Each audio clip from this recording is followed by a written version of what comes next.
মুক্তি পেল অতনু ঘোষের একটু অন্য ধারার ছবি আরো এক পৃথিবী। 4 জন প্রবাসী বাঙালির গল্প উঠে এসেছে এই ছবিতে। ছবি শুটিং হয়েছে লন্ডনে। মুখ্য চরিত্রে কৌশিক গঙ্গোপাধ্যায়, সাহেব ভট্টাচার্য, তাসনিয়া ফারিন ও অনিন্দিতা বসু।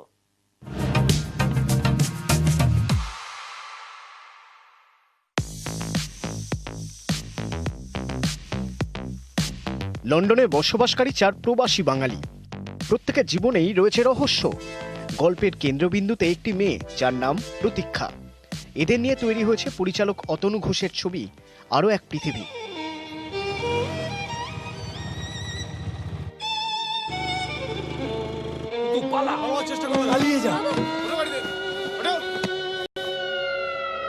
সম্প্রতি মুক্তি পেল ছবিটি। All the beautiful people in this world, সমস্ত দুঃখ, কষ্ট, বাধা, যন্ত্রণা পার হয়ে বেরিয়ে চলে আসে। A man can be destroyed but not defeated. মানুষ যারা বিদেশে রয়েছেন এদের আপনজন নেই সেখানে, এরা একা। একটি মেয়ে বেশ কিছুদিন আগে বেনারস থেকে ওখানে যায়, বিবাহ সূত্রে ওখানে যায় এবং তারপরে তার সঙ্গে বিবাহ বিচ্ছেদ হয়ে যায়। সে একা এখন, মাঝখানে প্যান্ডেমিক গেছে। সে এমন একটা পরিস্থিতির মধ্যে পড়েছে এখন যেখানে তাকে এই লড়াইটা চালিয়ে দিতে হবে রীতিমতো বিপজ্জনকভাবে। মানে বিপজ্জনক is an living dangerously is an understatement সেখানে। ছবিতে 4 প্রবাসী বাঙালির চরিত্রে অভিনয় করেছেন কৌশিক গঙ্গোপাধ্যায়, সাহেব ভট্টাচার্য, অনিন্দিতা বসু এবং বাংলাদেশের অভিনেতা তাসনিয়া ফারিন।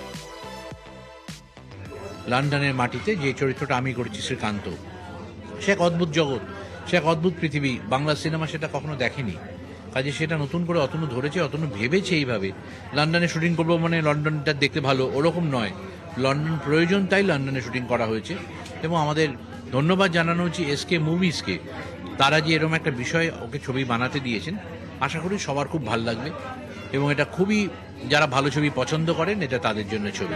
আমরা দেখব প্রতীক্ষার একটা ট্রান্সফরমেশন আছে এখানে। প্রতীক্ষার অনেকগুলো প্রতীক্ষা আছে, তার কিছু আশা, আকাঙ্ক্ষা, ডিজায়ার আছে, সুপ্ত বাসনা, যেগুলো হয়তো কখনো পূরণ হয়নি, কিন্তু সেটা পূরণ করার উদ্দেশ্যে লন্ডন যাওয়া।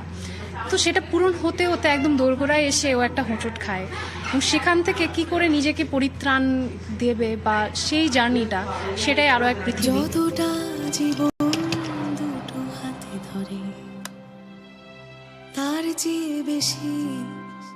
কলকাতা না ঢাকা? দেখো 2 দিন পর তোমার পাউন্ড শেষ হয়ে যাবে আর then you wouldn't know what to do. Script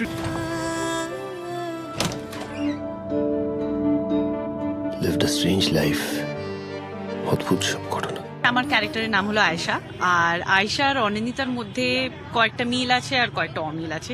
মিল হলো এটাই যে আমরা দুজনেই একটা নতুন শহরে গিয়ে আমাদের ক্যারিয়ার এস্টাবলিশ করার চেষ্টা করি। As Anindita I am hoping যে আমি সেটা সাকসেসফুলি করতে পেরেছি, বাট আয়েশা কোথাও গিয়ে আটকে আছে অনেক বিভিন্ন কারণের জন্য। কারণ অফকোর্স ও লন্ডনে গিয়ে ওর ক্যারিয়ার এস্টাবলিশ করার চেষ্টা করে। আর আই থিঙ্ক ডিফারেন্সেসগুলো আমাদের এখানে চলে আসে যে দেয়ালে পিঠ থেকে গেলে অনিন্দিতা কিভাবে রিয়াক্ট করবে আর আয়েশা কিভাবে রিয়াক্ট করবে। Ayesha is way smarter than Anindita when it comes to that. Ayesha হলো একটা মানুষকে বেশ ভালোভাবে স্টাডি করবে, জাজ করবে, and then she is gonna make her moves. And সেইভাবেই ওর প্রতীক্ষার সাথে দেখা হয়, কারণ প্রতীক্ষাকে ও প্রথমে নোটিস করে, স্টাডি করে, তারপরে গিয়ে ওর সাথে কথা বলে।